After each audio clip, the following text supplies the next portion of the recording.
So now to get started, it gives me great pleasure to introduce someone who has the gift of inner strength, the resolve, and the humor of a true entrepreneurial spirit. She is an ultimate survivor and has followed her life's path to a positive and fulfilling career in business. Sandi has used her personal success, her career experiences, and her traditional teaching, the Anishinaabe way, to empower all she encounters. Please welcome Sandi Boucher from Traditional Speaking Ltd.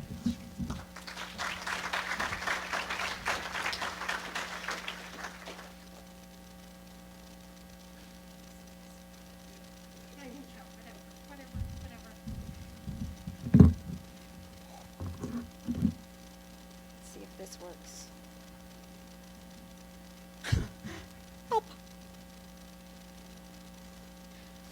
Yes. Okay. Imagine for a moment living your dream.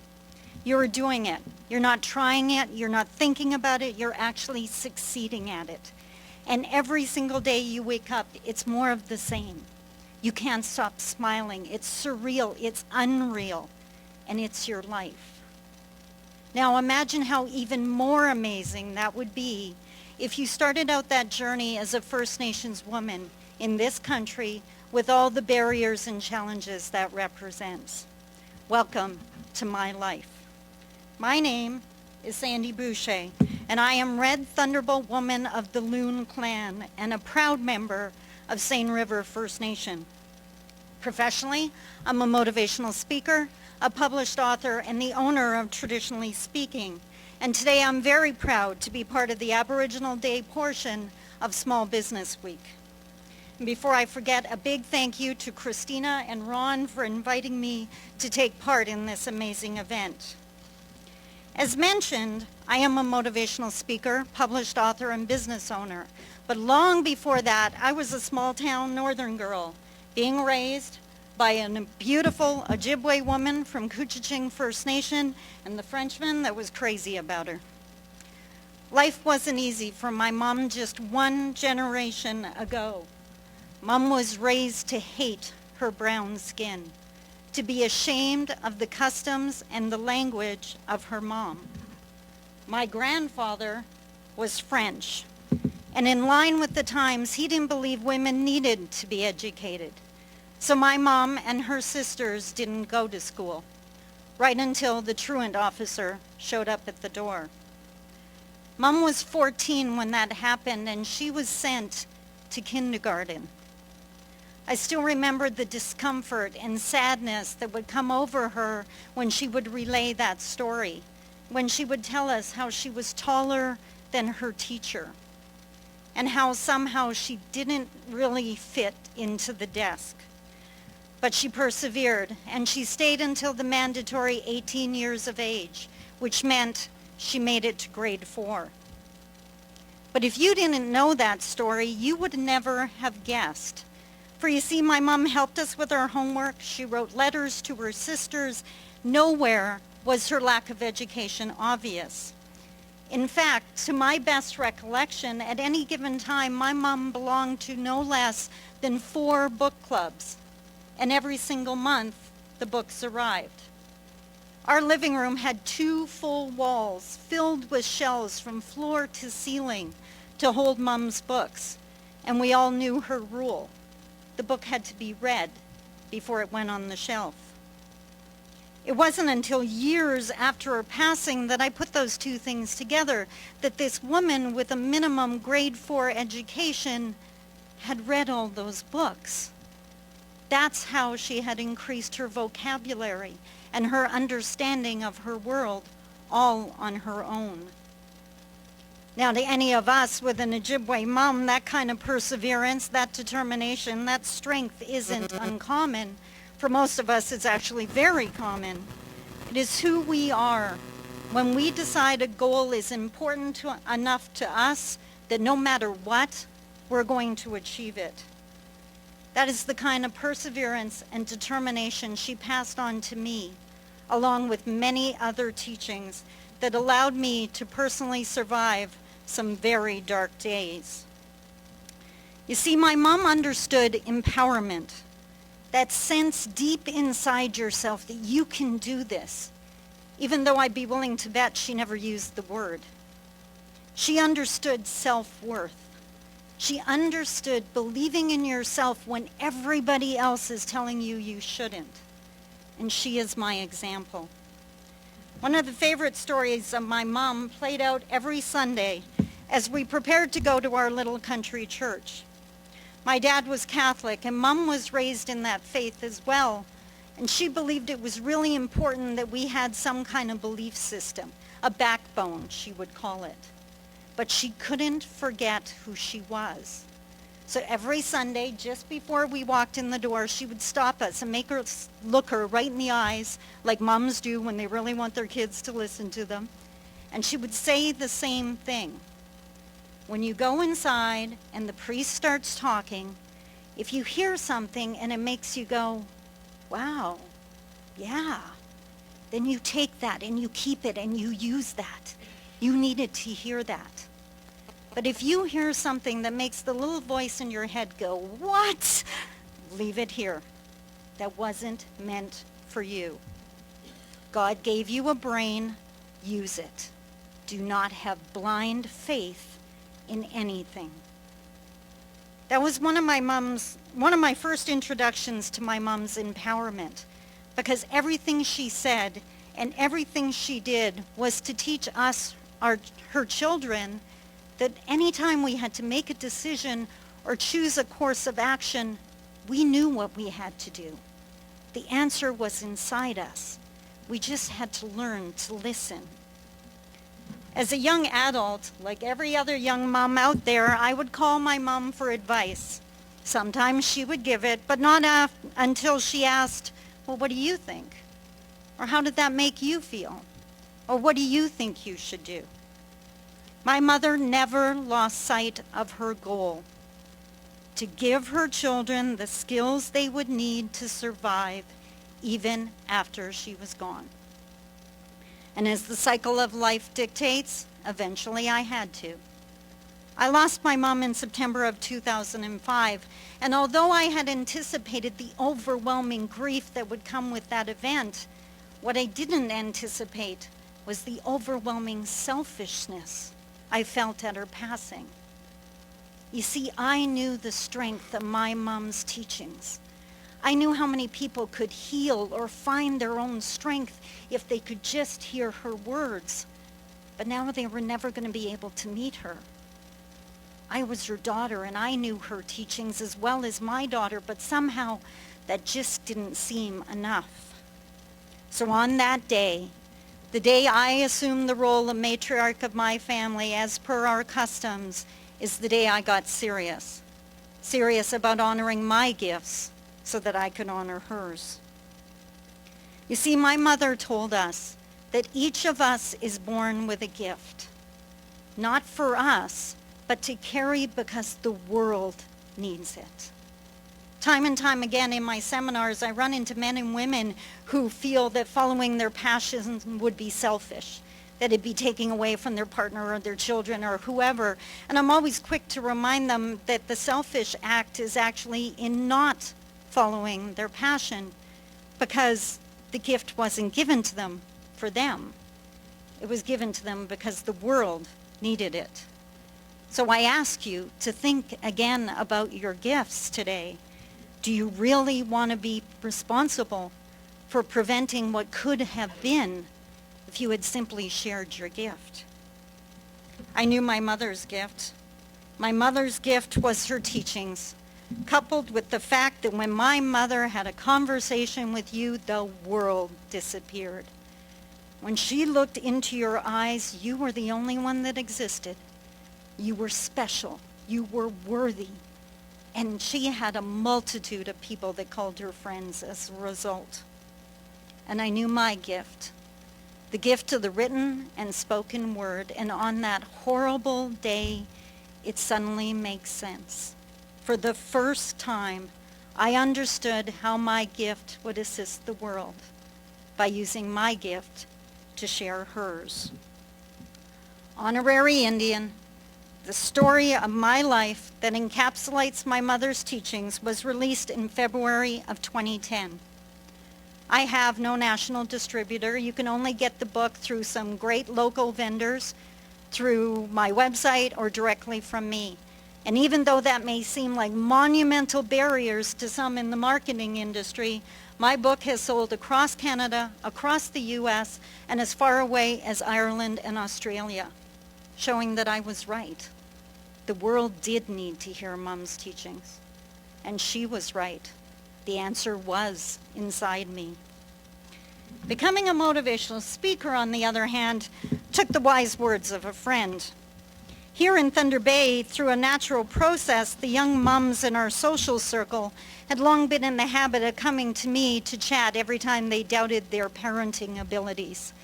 They knew I had been a single mom for a long time, and my children were grown, and no matter what they had done or failed to do, I always seemed to be able to find a story of something I had done or failed to do that was even more catastrophic, often with hilarious results. I would share how I took my kids park hopping based on the time-tested bar hopping model. How I announced we were breaking the rules and having breakfast for dinner when it was the day before payday and cereal was the only thing in the cupboards. And how I took the blame for not assisting the Easter Bunny the morning they woke up and there were no treats to be found. It was at the end of one of these conversations, in the midst of some heartfelt laughter, that my girlfriend announced, "Sandy, you know what? You should really be a motivational speaker." Now, to paint a clear picture here, at that time, I was getting close to 20 years in nonprofit management, and I was getting pretty close to the top of the food chain. I wasn't interested in a new career, so I laughed and I thanked her, but she wasn't going to give up that easily. She said, "You don't understand, Sandy. Yes, you make me laugh and you make me feel better, but you always make me believe I can do this. You make me believe in me. And you're really good at that. You need to do this." Now, at the time, I had just moved to Toronto, and I hadn't landed a job yet. I was home alone. I really had nothing else to do. So, in true author style, that scared me for a minute. In true author style, I sat down that afternoon and let the inspiration flow in, and I wrote a workshop. Now, when I say I wrote a workshop, I wasn't kidding. I wrote the intro, the intermissions, the icebreakers, the group exercises, even when I would have to pause because they were laughing at my jokes. I wrote out the whole thing. Yes, feel free, laugh, come on. I wrote out the whole thing, and I am proud to say that in March of 2010, I actually got to deliver that very workshop here in Thunder Bay at the Prince Arthur, and I still have women coming up to me all the time sharing with me how that workshop changed something phenomenal for them. It has gone on to become one of my most powerful seminars and is now being offered across Northwestern Ontario. But as I mentioned, at the time I was living in Toronto when I first entertained this notion of becoming a motivational speaker, and almost as if Creator wanted to reinforce the idea, I suddenly started noticing the people around me, searching, looking, desperate for someone to teach them, someone to follow, desperate for someone who had answers. And time again, I just wanted to yell, "Stop!" Because nowhere was I seeing anyone empower anyone. I saw a whole bunch of speakers preaching dependence. Believe in me and what I say and you'll be happy. Follow my way and you will find contentment. Follow my 5 steps and you will find happiness. It was insanity. As my mother's daughter, and as anyone who has ever been to one of my lectures or seminars knows, if you leave one of my sessions believing in me, then I've failed. But if you leave one of my sessions believing a little bit more in you or your abilities, then I've done my job. I have no idea what you need. I'm not a mind reader, but you do.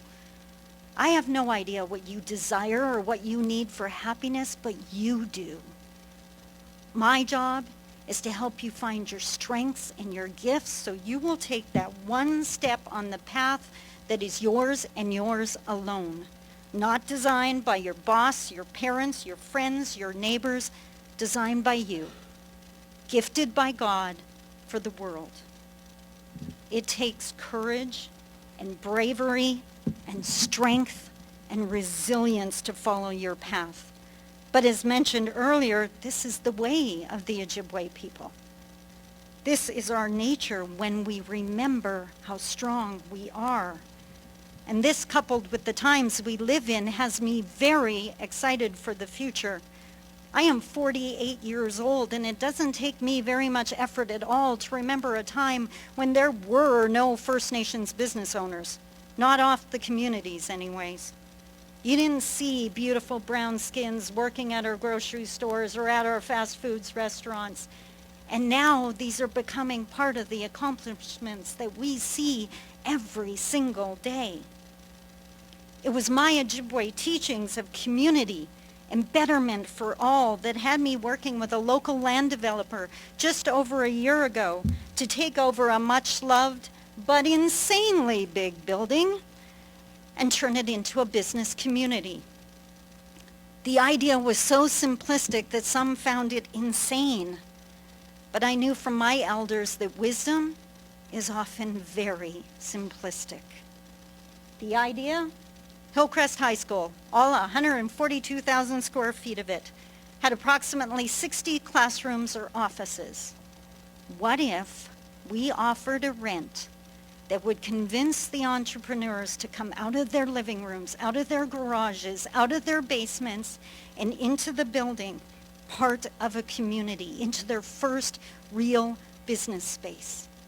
What if they all worked together to fix up their spaces, to promote each other's business, to mentor each other, to advertise for each other?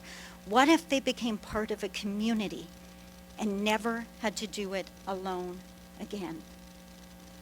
On August 2011, the Thunder Bay Center of Change was born, and our business plan anticipated that it would take 3 years to fill the building. On June 30th of this year, I resigned and passed the reins over to the building manager. My job done. The building was full. Now the center has morphed into its own entity now, just as a teenager changes as it matures. The Hillcrest Center has gone on, still thriving, still surviving, and so too is that much-loved building. And the idea that many thought insane, to me, was just one of our teachings brought to life. Partnership, respect, community. These are the seeds to our future for all the colors. But for the First Nations people, it's our nature, our teachings. But sadly, after years of neglect, disrespect, and out-and-out abuse, many of my people have made militancy their mode of operation. They demand respect, demand recognition with raised voices and fists, and seriously, that is not our way. And in my humble opinion, that is reactionary, and it will not serve us. It is hard, but we must remember the basic teachings of the medicine wheel. Black, yellow, red, and white are all represented. All the colors of man are represented in this beautiful symbol, and none is greater than any other. We do not have to take away from the white to be strong, because we always were. We just didn't realize.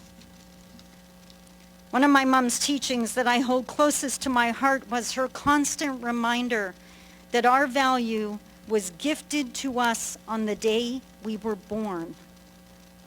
In my workshops, I often ask the participants if any of them are parents. Are any of you parents? Put up your hand. Lots of parents. Awesome. So I always ask them, how valuable is your child? How much is your child worth to you? Everything.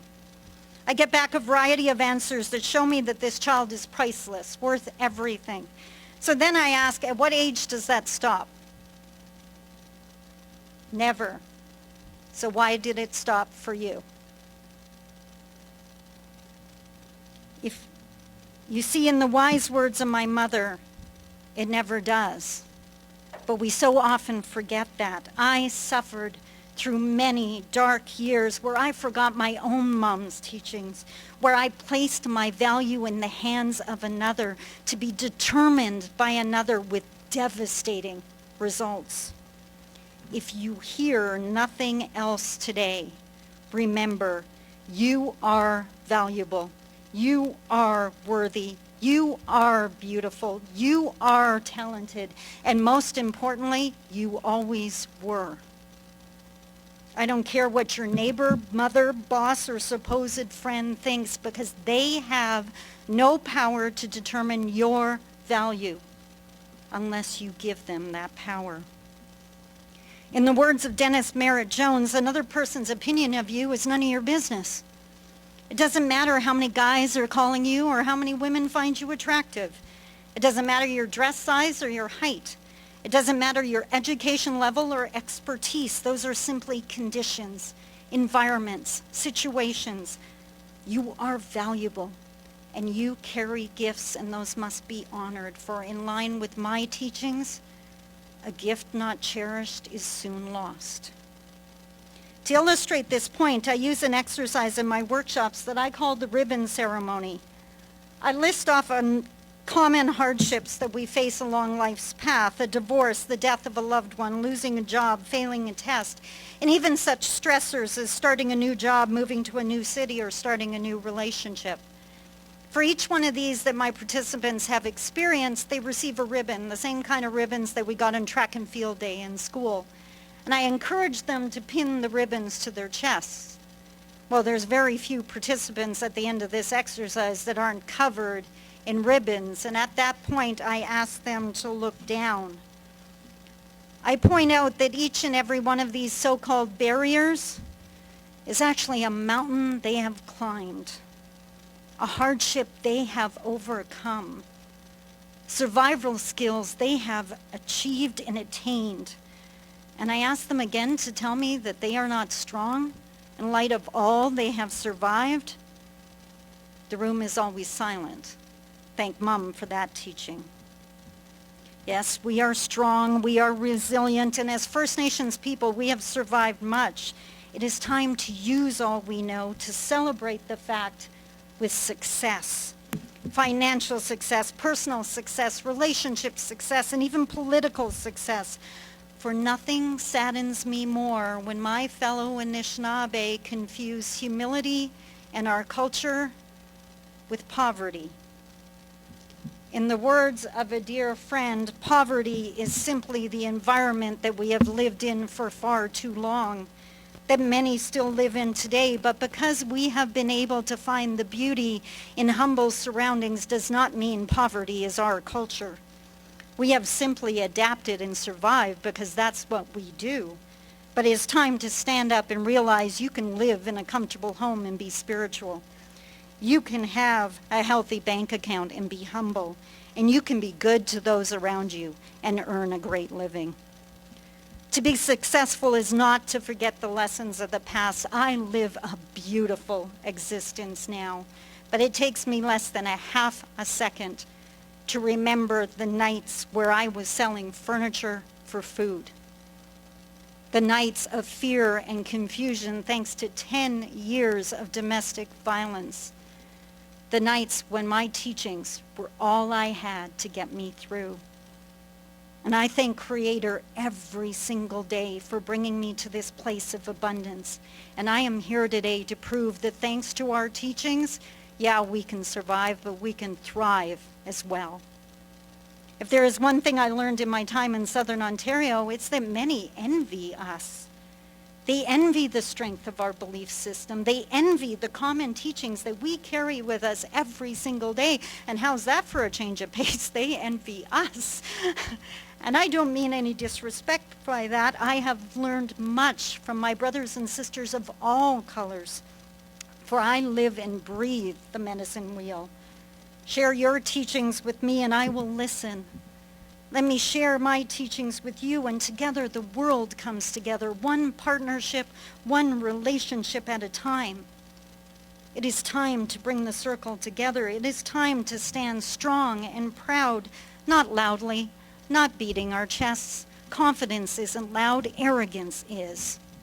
But confidence has me standing here before you today saying, I am Mishko Paganankwe, Red Thunderbolt woman of the Loon clan, and I stand here today beside my Italian and Polish and Finn brothers and sisters as a successful businesswoman, an independent and strong woman, and darn straights, I'm Anishinaabe.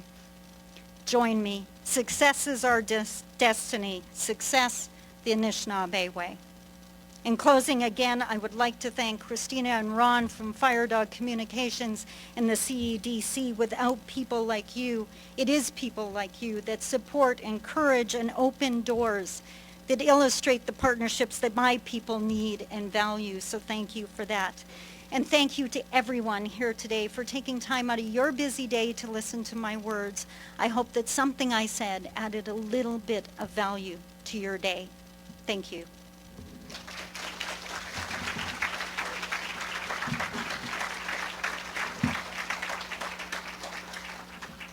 And I believe we're taking a few minutes for questions, if anyone has a question.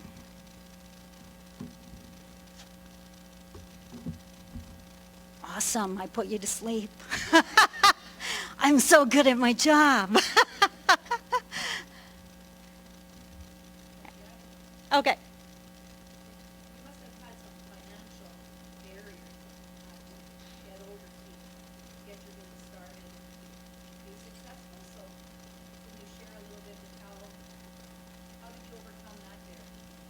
Okay, so the question was that I must have had financial barriers with getting my business started, and how did I overcome those barriers? So the reality is, and that's very, very true, I was a single mom for a lot of years, and as you saw by the pictures, my kids aren't kids anymore. I would never have risked starting my own business when my kids were young because I had a good paying job, and it directly related to how much food was on the table for them. But once they were out and about, it was time for me to invest in me. I hooked up with some local supports here in the city. I signed up with Perro Center for Women's Enterprise. Any women that's considering business, you got to check it out. I became part of the self-employment program through Employment Ontario, and I was able to get my EI going while I started my business, and I worked my tush off. Because there's nothing better, no greater initiative than knowing I don't have a partner at home. I don't have someone who can cover the mortgage payments if I'm not working. That's really good incentive. Just starvation will do it every time. I have no desire to live in my car. Are there any other questions? Yes?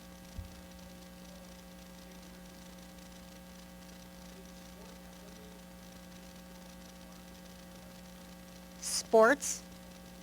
Do I look athletic? Please say yes. Lie to me. Go ahead. Look at the question was, did sports play a part in? I was a cheerleader. Does that count? I've always been the motivational speaker. I was not the athlete. So appreciate it as far as a healthy lifestyle. I definitely practice living a healthy lifestyle now with going to the gym. But no, it really didn't. Sorry. Any other questions? Yes.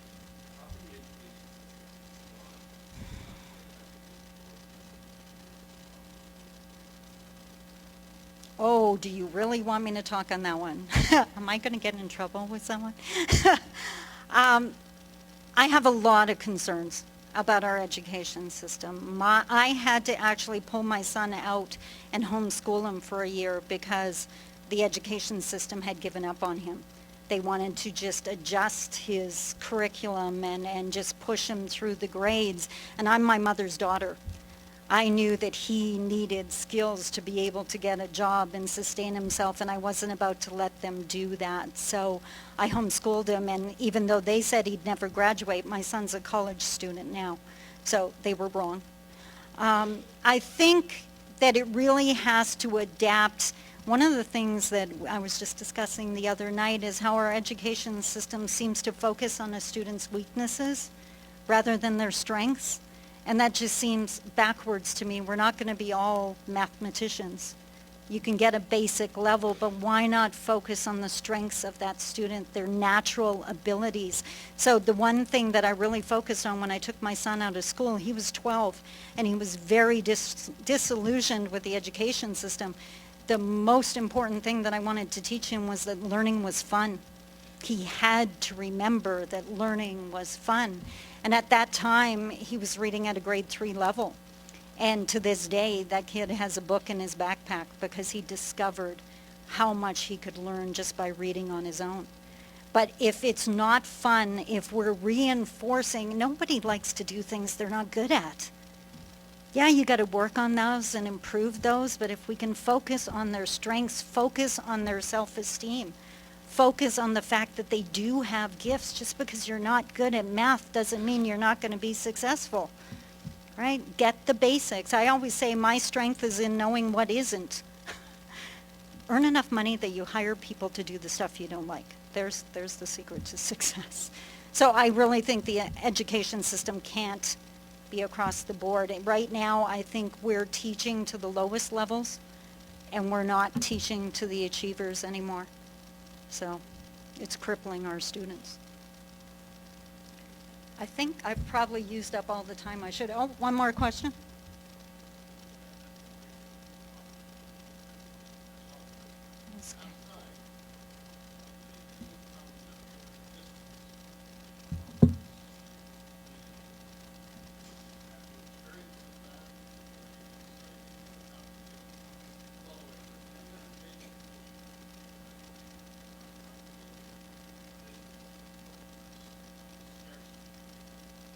Okay.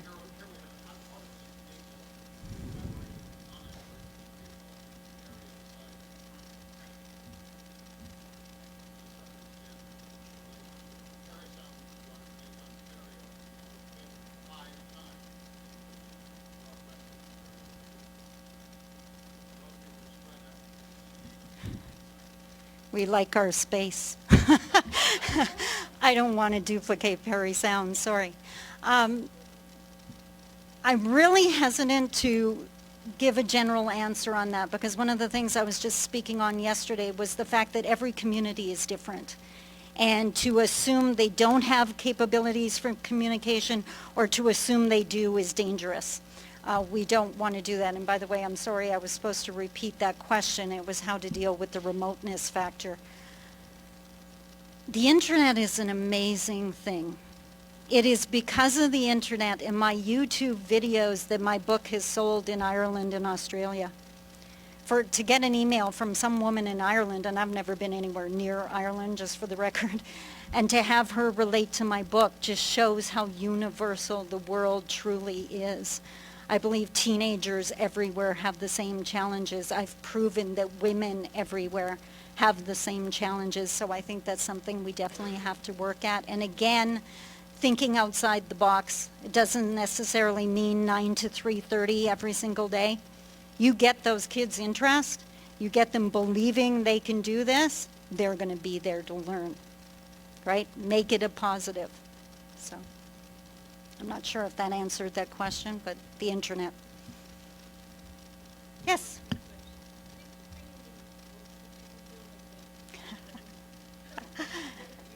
I was asked if I have any copies of my book. If I run out to my car, I do. So, is that everything? Who am I turning over the podium to here? Christina, who am I turning the podium over to? Ron, get up here. Thank you, everyone, so much.